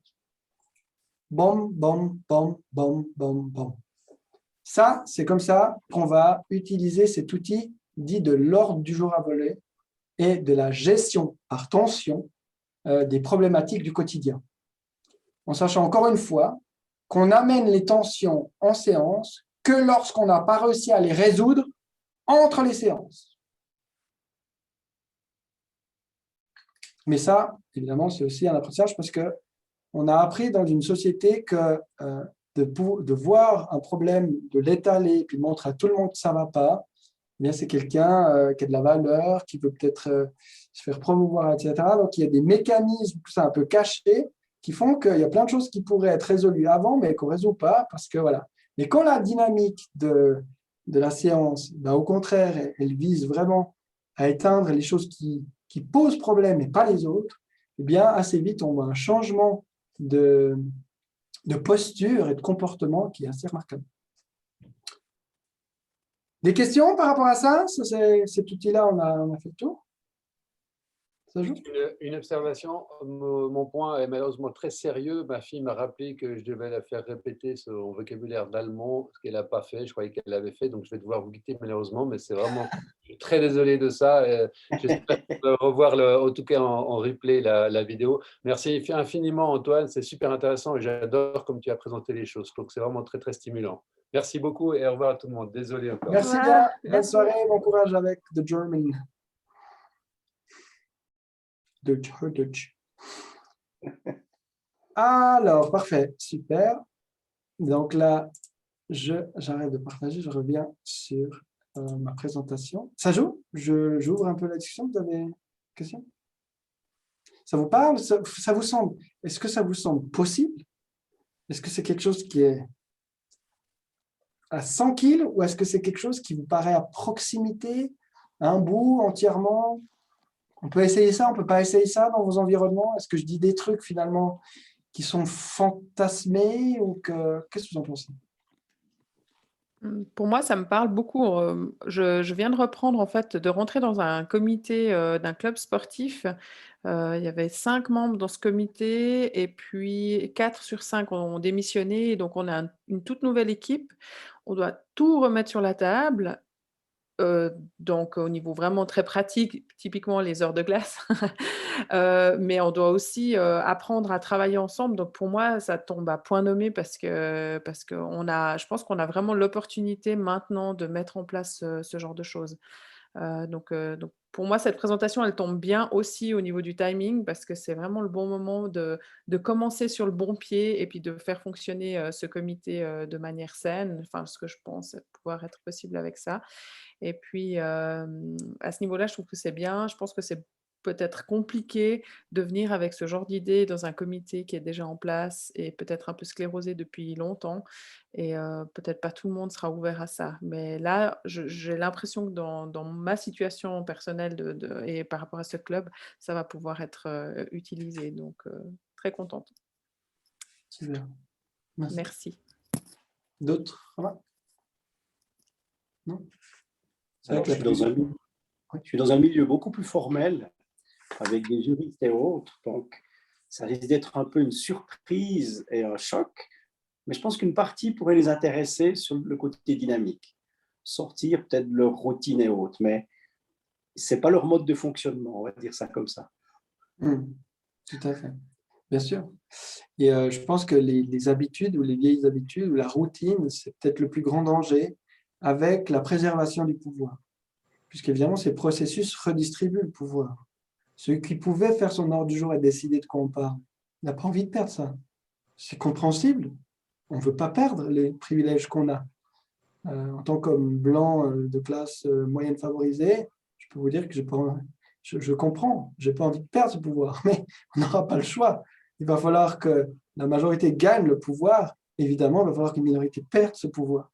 C'est inéluctable, en fait. Mais c'est ça le plus compliqué, c'est ça le frein majeur, en fait, à tout changement. Et ça, c'est fascinant de se poser la question, comment je peux amener ça? Et à mon avis, une des clés, c'est, viens, on va se marrer. Ouais, c'est quelque chose pour rigoler. De prendre la chose au début avec légèreté en disant, je peux essayer un truc une fois, genre une séance un peu différente. Sans dire, tu vas perdre, on va juste faire une fois. Et puis, voilà. Ah, mais c'était cool, en fait, on s'est bien marré. Ok, alors il y a peut-être une porte qui s'ouvre. Je me permets juste les 19h32. Merde. Pas trop où on en est dans la présentation. On en est bien avancé. Ah, on avance, c'est bien. Point 5, point des participants.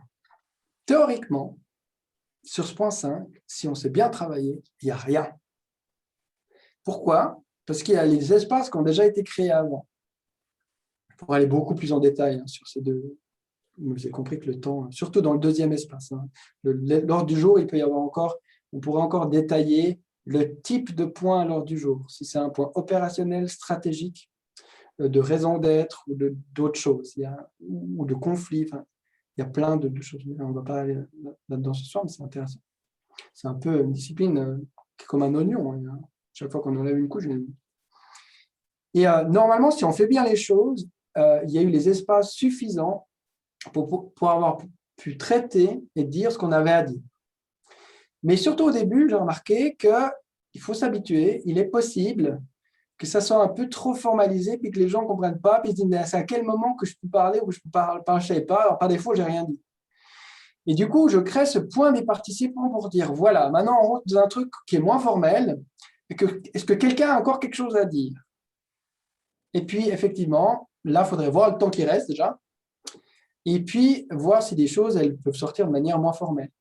Donc là, on va plutôt parler de quelqu'un qui trouvait qu'il y a quelque chose qui n'était pas clair, mais ce n'était pas suffisamment important pour qu'il ose le mettre comme point, ou quelqu'un qui avait envie d'exprimer quelque chose comme la gratitude ou des remerciements, mais ce n'est pas un point à l'ordre du jour, ça, ni d'information. Donc, on peut le mettre là, on peut le poser là, et puis, voilà, je ne sais pas vous, mais moi, je suis ça, je n'ai pas envie trop d'en parler, mais je voulais le déposer là. Je dépose mes trucs. Donc, ça peut être un espace relativement intéressant pour ça.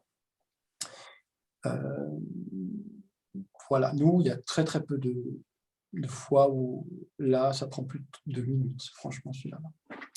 Et puis, j'en profite de ce point pour vous expliquer un petit peu l'idée du fonctionnement en cercle, qui est structurellement ce qui se passe en gouvernance partagée. Non pas qu'on soit physiquement répartis sur des chaises en cercle, ce qui est tout à fait le cas. Ce n'est pas que ça, ce n'est pas que la position géographique, c'est ce qu'elle implique. Quand on est en cercle, déjà, le cercle permet une fluidité de l'énergie. Que si vous avez une table rectangle, puis au bout, il y a le chef, à chaque fois, on va se tourner vers le chef. Alors que là, en fait, on se voit tous sans avoir tourné la tête en angle droit. Si le cercle est bien fait, il y a une fluidité géographique qui, aussi au niveau de l'énergie, à mon avis, suscite quelque chose qui est plus léger, qui est plus accueillant, qui est plus inclusif. Ça, c'est assez évident au niveau de la forme. Donc, il y a une volonté aussi au sein du cercle, comme je l'ai dit avec l'exemple du bout de la table, de mettre les gens dans une position d'égalité. Qu'on est dans un cercle, on est tous une partie du cercle. Donc, en cela, il n'y a pas de différenciation, même si mon voisin a l'étiquette du chef, si c'est juste cette pratique qu'on mettait, ça diminue un petit peu. Et j'ai remarqué, j'avais donné des cours où c'était pas facile. On met en cercle, le chef, il s'assied comme un chef, mais il a senti le besoin d'exprimer qu'il était le chef, parce que juste le fait de s'asseoir comme ça, il a eu l'impression que d'une certaine manière, ils étaient tous égaux cette fois-là. Et oui, c'est le cas. Et ça m'a fait sourire, parce qu'il a pris 5 minutes au début pour quand même montrer que c'était quand même lui qui avait organisé tout ça. Puis, c'était rigolo, c'était l'ego qui parlait. Voilà, on aurait dû faire ping avec la petite cloche, ça aurait été formidable. Mais pourquoi pas. Une autre raison du cercle, c'est qu'on invite les gens à parler au centre. On ne sauf pour certains sujets. Hein. Par exemple, si j'ai une tension qui ne concerne qu'une personne, le facilitateur va directement mettre la personne ou le rôle concerné en contact. Là, il y aura peut-être un dialogue entre 2 personnes, plutôt que de faire tourner tout le monde alors que ça ne regarde personne. Et ça, c'est le facilitateur qui va déterminer ça pour fluidifier. Hein. Mais en règle générale, ce qui est apporté dans le cercle, c'est pour tout le monde. Sinon, je peux régler ça avec quelqu'un, je n'ai pas besoin d'une séance. Sauf si je n'arrive pas à le régler, je n'ose pas. Donc, je vais utiliser la séance pour amener quelque chose que je n'ose pas. Ça serait justifié. Donc, il peut y avoir des moments de 2, mais en général, ce qu'on pose en séance, c'est pour tout le monde, pour l'intelligence collective. Et en ce sens, on dit qu'on va parler au centre.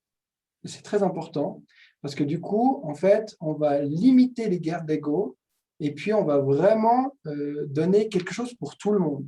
Quand je pose une information, je la pose pour tout le monde, pour que tout le monde se responsabilise pour me dire si, face à cette information, est là ou pas une tension. Donc, mon information, je la pose en centre, je ne la donne pas à quelqu'un, je la pose au centre, et puis les tensions, je les exprime au centre. Et rien que ça, au niveau de l'intensité des émotions que peuvent susciter éventuellement un conflit, eh bien, c'est du tout ou rien. Ça change complètement la dynamique. Donc, le facilitateur, là, il va vraiment essayer, à chaque fois que quelqu'un se tourne vers quelqu'un, on va essayer d'éviter d'être nominatif. On ne va pas dire Patrick ou Natacha, on va dire le rôle gestion du temps ou le rôle X ou Y. Hein, pour essayer de... Et ça, le cercle contribue absolument à cette dynamique et du coup, permet aux gens d'être authentiques parce qu'ils sont moins mis comme ça sur le pied, vous voyez, le projecteur qui peut se retourner dans une séance normale, d'un coup, il y a le projecteur qui est là. Bim. Oh, il faut dire quelque chose. Là, non. Il y a un droit à l'authenticité qui se crée, non seulement à travers la forme et la pratique du cercle, mais aussi à travers, évidemment, les processus dont on parle tout à l'heure. Voilà. On dit qu'il faut parler de soi et pour soi, c'est-à-dire qu'on invite les gens, avant de parler, à réfléchir et à se dire, est-ce que j'ai vraiment besoin de dire ça pour le bien du collectif, mais pour moi surtout, parce qu'on en a parlé la dernière fois, de cette idée de souveraineté. C'est-à-dire que la bienveillance, elle va avec la souveraineté. C'est-à-dire que moi, je peux dire quelque chose, j'ai l'impression que je suis bienveillant, mais il y a quelqu'un qui prend ça pour une insulte. Eh bien, c'est de la responsabilité de celui qui considère que c'est une insulte de partager sa tension, pas celui qui l'a exprimé. Donc, c'est en ce sens qu'on dit parler de soi et pour soi, c'est important. On part toujours de l'individu moi, je dis l'extraordinaireté de l'individu. Parce que toutes les idées, elles viennent d'une personne. Même si, effectivement, on peut parler de noosphère, puis dire qu'il y a une intelligence collective qui est universelle et invisible, bon, ok, pourquoi pas. Mais l'émergence de l'intelligence collective, on a compris qu'elle doit venir de la bouche d'une personne à la fois. Ce n'est pas une cacophonie comme ça. Ça doit émerger. Puis après, avec cette parole, ce début d'idées, eh ben, les autres vont construire sans saisir, la moduler, etc., etc. Mais il faut respecter l'individu parce que c'est là que va émerger le début de la chose. Donc, en ce sens, le cercle permet aussi ça. On invite aussi les gens à ne pas répéter ce qui a déjà été dit. Parce que alors, ça, c'est le truc que je vois plus. Moi, j'étais politicien, par exemple, dans un collectif des plus nobles, à mon avis, le Parti des Verts. eh bien, qu'est-ce qui se passait lors des discussions? Toujours la même chose. Le sujet présenté, on fait un tour de table, on prétend le faire, une personne dit quelque chose, l'autre dit l'inverse, la troisième valide l'une ou l'autre en répétant, la troisième valide l'une ou l'autre en répétant, la quatrième valide l'une ou l'autre en répétant. Pourquoi? Parce qu'à la fin, tout le monde sait pertinemment qu'on va voter pour décider si oui ou si non. Du coup, il faut rallier un camp. Et comme il faut rallier un camp, on veut renforcer une parole. Mais on le sait déjà, on l'a déjà dit. Alors que quand on est en cercle, on invite les gens à jamais répéter ce qui a été dit parce que ça a déjà été dit. Ça fait partie de l'intelligence collective. Donc, on dit, si vous n'avez rien à dire, merci. Dites, j'ai dit, sans rien dire. Et on passe à la personne d'après. C'est aussi une invitation pour se dire qu'effectivement, on change la dynamique de la lutte pour avoir raison. Mais là, on se dit, on a de toute façon tous raison, ou ensemble on a raison. Est-ce que je peux contribuer à cette raison? Et sinon, je contribue à la rapidité de l'accès à la raison. Donc, je me tais. Voilà. Et le cercle, pour ça, est très fluide parce que du coup, ça tourne. Il n'y a personne qui dit, bon, Natacha, tu as la parole. Célia, oui, alors maintenant, j'ai vu que tu... Et là, ça casse les dynamiques. Non, on sait que la parole arrive à nous, on peut se préparer, on sait qu'elle va passer. Et ça, c'est le cercle. OK? Il y en a qui vont un peu plus loin, qui trouvent que pour enrichir leur parole, il faut enrichir le cercle. Et du coup, il n'y a pas de table. Au centre, il y a des jolies choses. Des plantes, des cailloux, des trucs très beaux, très agréables à voir. Un beau design, des belles couleurs. Et comme il parle à cette belle chose, il lui donne du respect, il donne de la richesse. On peut aussi aller à ça. Mais à mon avis, un centre décoré, un beau centre propre, un tapis peut-être, quelque chose, une bougie, c'est une super idée ça. Une bougie, ça peut être tout simplement un petit outil comme ça. Je parle à la bougie, je ne parle pas à la bougie la même chose que je parle à mon patron qui a refusé ma demande d'augmentation. Je ne parle pas la même chose. C'est deux entités. Donc ça, c'est intéressant. OK. Et puis, on en arrive en fait, au dernier point formel, pratique, qui est le tour de conclusion. Vous avez compris que je n'allais pas dire un tour d'exclusion, ça casserait un petit peu la dynamique. Mais autant on a respecté, on a donné la valeur au tour d'inclusion, j'étais quelqu'un avant, je me réunis avec vous pour faire quelque chose de collectif, autant on marque formellement la fin en disant « Ok, maintenant ça va finir », puis après, on peut redevenir ce qu'on était avant, qu'importe, vie mobile. Et du coup, on va le faire. Et là, il y a 2 points qui sont demandés, à mon sens, pour qu'on puisse s'enrichir. Et d'ailleurs, c'est ce qui m'a toujours le plus choqué dans la pratique de la gouvernance partagée. C'est la météo personnelle de la fin en comparaison de la météo personnelle du début. C'est hallucinant. Tous ceux qui étaient fatigués, déprimés, comme ça, à la fin, ils disent « Ouais, ça va beaucoup mieux. » Je ne veux pas vous mettre les mots dans la bouche, mais je vous partage juste ce que moi, j'ai eu la chance de voir. Alors, l'idée, c'est quoi? C'est quand même de faire un petit bilan de la séance, mais très court. Là, selon le temps qui reste, on peut même se dire 30 secondes par personne ou une phrase par personne, ou peu importe. Donc là, de nouveau, le facilitateur, vous voyez, avec l'aide de peut-être celle qui gère le temps, qui attire l'attention, il va vite faire un petit calcul et il va toujours essayer de répartir équitablement. Donc, s'il reste 6 minutes puis que vous êtes 6, il va dire 1 minute assis par personne. Voilà. Donc, il y a une réactivité par rapport à ça. Ça semble évident, mais quand on est pris par les sujets, etc., on oublie complètement ça. Le facilitateur, c'est celui qui va s'assurer que ça fait partie structurellement des règles de bon fonctionnement. Donc, bilan de sa séance, c'est un petit retour sur ce que j'ai vécu, non pas dans le contenu, mais dans qu'est-ce qui pourrait être amélioré pour la prochaine fois éventuellement, ou ce que j'ai aimé particulièrement dans cette séance. Voilà. Histoire que, se dire, ouais, je trouve qu'on a quand même traité beaucoup de sujets, et bien la prochaine fois, quand on a un ordre du jour très rempli, peut-être que l'intelligence collective va dire, il y en a quelques-uns la dernière fois qu'on trouvait qu'il y avait beaucoup de sujets, est-ce que cette fois, on ne limite pas un petit peu? Et puis, on avait choisi la quantité La prochaine fois, peut-être qu'on choisira un petit peu la qualité. Peut-être. Donc, d'exprimer votre ressenti par rapport à comment se sont passées les choses, pas qu'est-ce qui s'est passé dans la chose. Hein, cette question est précise. Et puis, le dernier point, c'est comme le premier. La première chose que je vous ai demandé, le point 2, votre humeur. En gros, la météo personnelle, c'est comment je me sens ici et maintenant, après tout ça. Et c'est ce qu'on va faire maintenant. Je vous laisse 30 secondes pour y réfléchir. Bilan de séance, météo personnelle.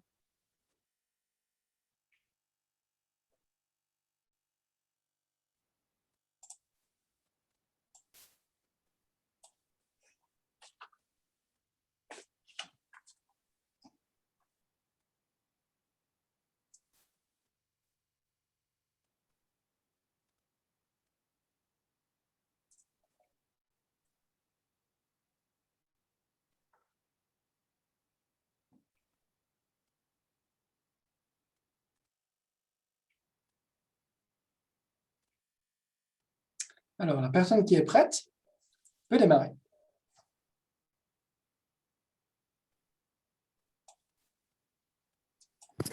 Alors moi, je dirais inspirant et affamé. Bilan de la séance. Inspirant. Alors là, je ne vous limitais pas à un mot. Hein. Je n'ai pas dit ça, mais ça va très bien si vous mettez un mot. Comme ça, c'est concis et parfait. Merci, Christelle. Alors du coup, je vais aller dans l'ordre des gens que je vois sur l'écran. Et je passe la parole à Aline. Alors, bilan de séance, j'ai enrichissant et motivant et du coup, météo enrichi. Merci Aline. Célia. Alors, pour le bilan de séance, très intéressant. Pour l'instant, j'ai un peu de peine à voir comment l'appliquer. Pour certaines séances, oui, pour d'autres, non. Mais du coup, météo personnelle, je dirais inspiré.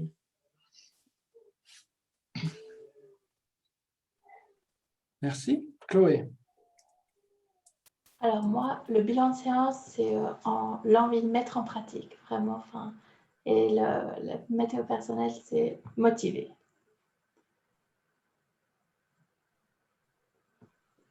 Merci.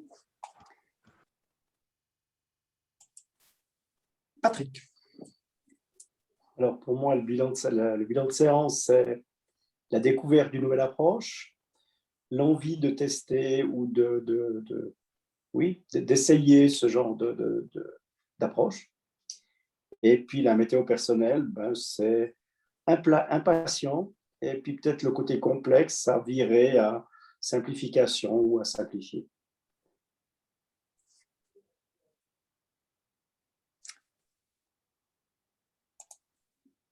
Maude. Alors, ce que j'ai bien aimé, c'est l'intérêt des gens pour le sujet. Et peut-être, quelque chose à améliorer, ça serait de plus impliquer certaines personnes qui m'ont parlé. Et puis ensuite, météo personnelle, je suis motivée à changer des choses, le monde. Voilà. Merci. Natacha. Alors, moi, j'éprouve beaucoup de reconnaissance. J'ai bien aimé la formule, un peu différente par rapport aux autres qu'on avait fait.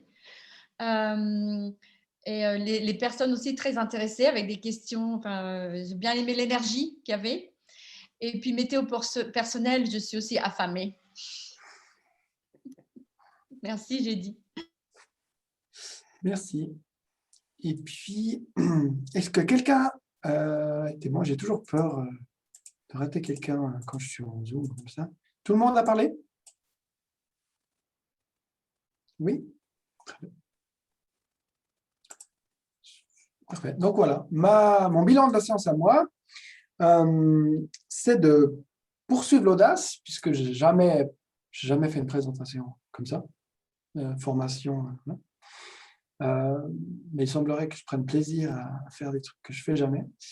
J'ai toujours un petit moment au début de dire « T'es sûr ?» Et puis, bah oui, au final, oui, je suis sûr. Même si il y a certainement des points d'amélioration, mais moi, j'ai eu beaucoup de plaisir. Ça, c'est le bilan de ma séance, c'est que je me suis éclaté, en fait. Vraiment. J'ai eu beaucoup de joie à partager tout ça avec vous. Puis du coup, ma météo personnelle, c'est maintenant, au début, je lui ai dit que j'étais un peu sensible. Je sens moins cette sensibilité, en tout cas cette fragilité, peut-être je n'ai pas osé vous dire, plutôt fragilité. Et puis là, pareil, motivé, qu'on dit ça, regaillardi, volontaire. Voilà, c'est ma météo personnelle. Merci infiniment. Et puis, je conclus avec le dernier point, qui est l'après-séance. Vous savez, j'ai été politicien.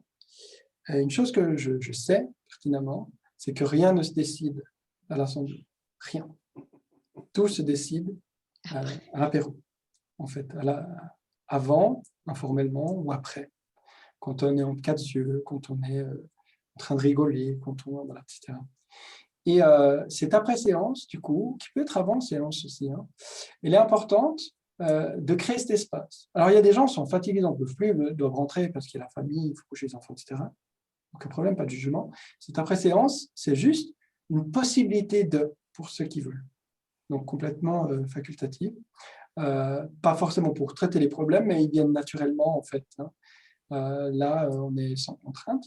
Le but n'étant pas d'amener des solutions, mais simplement d'être ensemble. Parce qu'en fait, si vous voulez, le but pour moi de la gouvernance partagée, c'est de recréer du lien, c'est d'arrêter de s'opposer, c'est de s'apprécier, c'est des grands mots, hein, mais de s'aimer, de se tolérer, de se comprendre.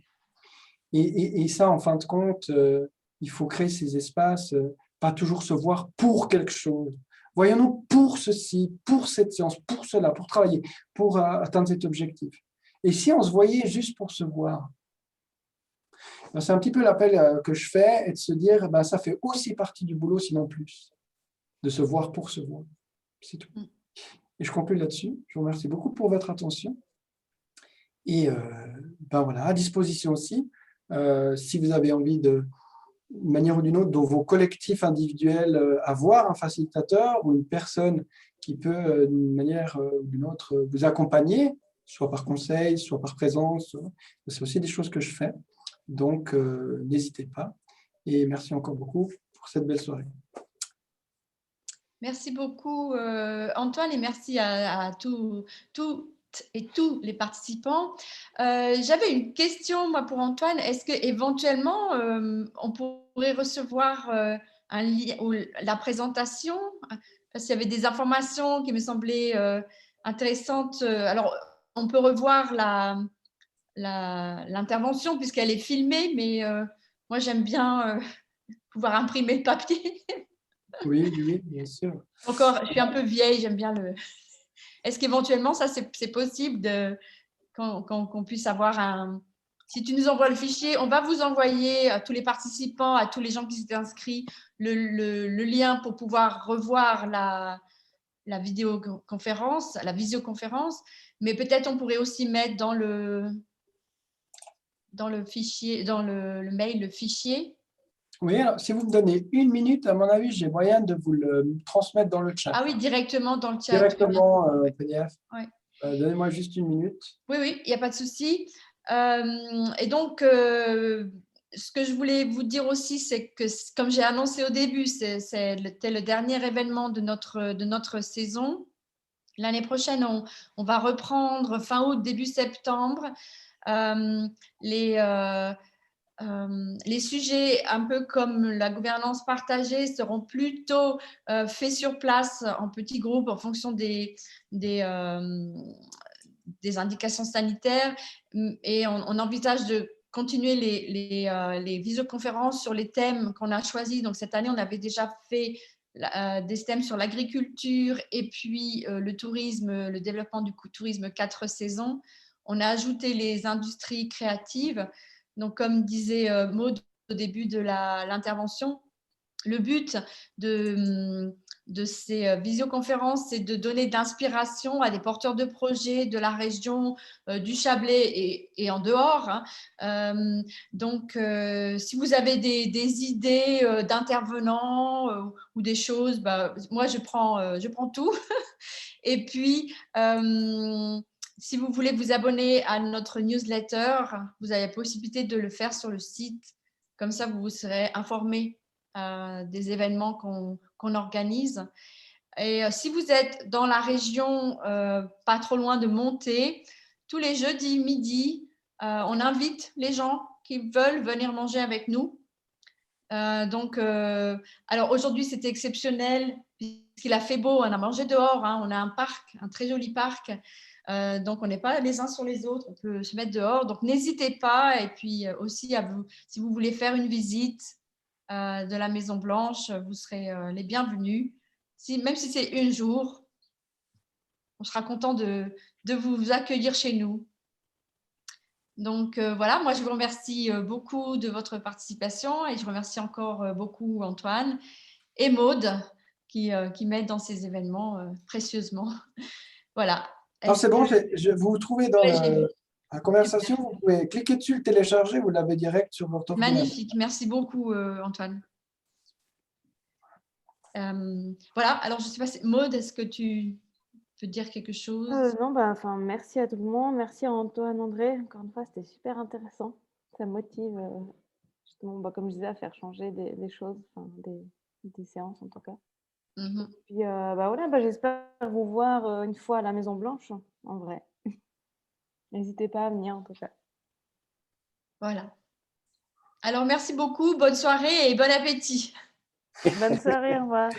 Merci bien pour la présentation et bonne soirée. Merci.